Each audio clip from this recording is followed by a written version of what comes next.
Signals are sent from one system input and another signal is going to come out. So for example, if you take a coil, if you send a signal of y of t, you will get a x of t, or if you send a signal of x of t, you might get a y of t, where the time variance will be there. Always time difference ಇರುತ್ತೆ ಯಾವುದೇ signal ಕಳಿಸು. Discrete signal ಅಂದರೆ digital signal ಕಳಿಸಿದ್ರೆ analogue signal output ಆಗಿ ಬರುತ್ತೆ, ಅದು ಟ್ರಾನ್ಸ್ಫಾರ್ಮರ್ಸಲ್ಲಿ ಕಳಿಸಿದಾಗ. So in the same way cell ಫೋನಲ್ಲಿ ಇನ್ಪುಟ್ ಆಗಿ ಟವರಲ್ಲಿ ಔಟ್ಪುಟ್ ಆಗೋ ಸಿಗ್ನಲ್ಸೂ ಇದೇ ರೀತಿ ಇರುತ್ತೆ.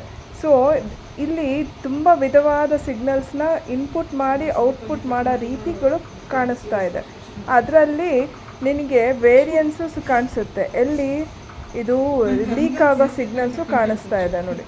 ಸೊ ಲೀಕ್ ಆಗೋ ಸಿಗ್ನಲ್ಸು ಮತ್ತು ಇನ್ಪುಟ್ ಆಗೋ ಸಿಗ್ನಲ್ಲು, ಔಟ್ಪುಟ್ ಆಗೋ ಸಿಗ್ನಲ್ಲು, ಟವರಲ್ಲಿ ಕಳಿಸೋ ಸಿಗ್ನಲ್ಸು, ಇದು ಎಲ್ಲ ಏನು ಮಾಡುತ್ತೆ, ಮತ್ತು ಈ ನಾಯ್ಸ್ ಸಿಗ್ನಲ್ಸ್ ಏನು, ಡಿಸ್ಟರ್ಬೆನ್ಸ್ ಸಿಗ್ನಲ್ಸ್ ಏನು, ಇದೆಲ್ಲ ಲೆಕ್ಕಾಚಾರ ಮಾಡೋದಕ್ಕೋಸ್ಕರ ನಾವೀಗ ಫಾರ್ಮುಲಾಸ್ ಯೂಸ್ ಮಾಡ್ತೀವಿ.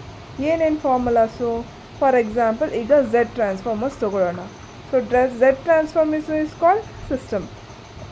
So signals and system. So now we are going to send a signal. ಅಲ್ಲಿ ಇಂಡಿಪೆಂಡೆಂಟ್ ವೇರಿಯಬಲ್ ಯಾವುದು? Time.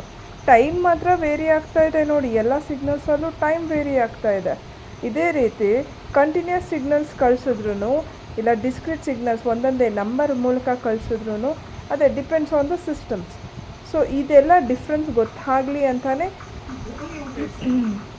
Different types of systems, cell ಫೋನ್ಸ್ಗೋಸ್ಕರ, ಮತ್ತು ಟಿ ವಿ ಸಿಗ್ನಲ್ಸು, ಮತ್ತು ಇನ್ನೇನಪ್ಪ ಟ್ರಾನ್ಸ್ಮಿಟರ್ಸು, ರಿಸೀವರ್ಸ್ ಎಲ್ಲೆಲ್ಲಿ ಯೂಸ್ ಮಾಡ್ತೀವಿ, radio, T V, cell phones, ಮತ್ತು walkie talkie, ಇವೆಲ್ಲ ಸಿಗ್ನಲ್ಸಲ್ಲಿ ಯಾವ ಥರ ಸಿಗ್ನಲ್ಸ್ ಕಳಿಸ್ತೀವಿ ಅದು ಸಿಸ್ಟಮ್ ಮೇಲೆ ಡಿಪೆಂಡ್ ಆಗುತ್ತೆ. ಟ್ರಾನ್ಸ್ಫಾರ್ಮರ್ಸ್ಗಳಂದರೆ ಕಂಟಿನ್ಯೂಸ್ ಸಿಗ್ನಲ್ ಬರುತ್ತೆ, ಯಾವುದೇ ಡಿಜಿಟಲ್ ಸಿಗ್ನಲ್ ಕಳಿಸು ಕಂಟಿನ್ಯೂಸ್ ಸಿಗ್ನಲೇ ಬರುತ್ತೆ ಆಚೆ ಕಡೆ.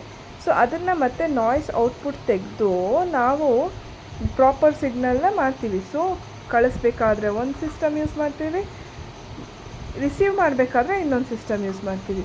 ಸೊ ಇದೇ ಥರ ಡಿಫ್ರೆಂಟ್ ಟೈಪ್ ಆಫ್ ಸಿಗ್ನಲ್ಸು ಮತ್ತು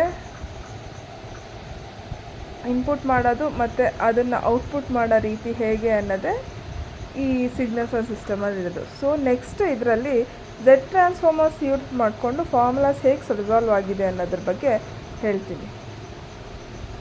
ಈಗ ಸದ್ಯಕ್ಕೆ ಸಿಗ್ನಲ್ಸ್ ಅಂದರೆ ಏನು, ಯಾವ ಸಿಗ್ನಲ್ಸ್ ಹೋಗುತ್ತೆ, ಯಾವ ರೀತಿ ಹೋಗುತ್ತೆ, ಅದನ್ನು ಕಳಿಸಿದಾಗ ಡಿಸ್ಟರ್ಬೆನ್ಸ್ ಇದ್ದರೆ ಅದನ್ನೇ ಲೀಕಿ ಸಿಗ್ನಲ್ಸ್ ಅಂತಾರೆ.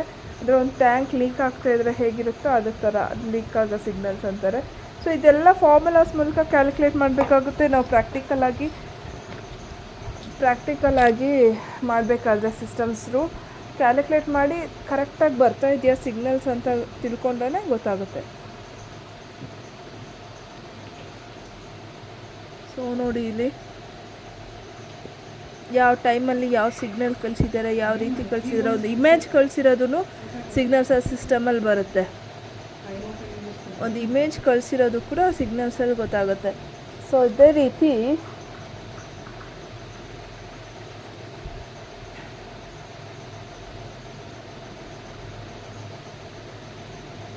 images, so abstractions, systems. So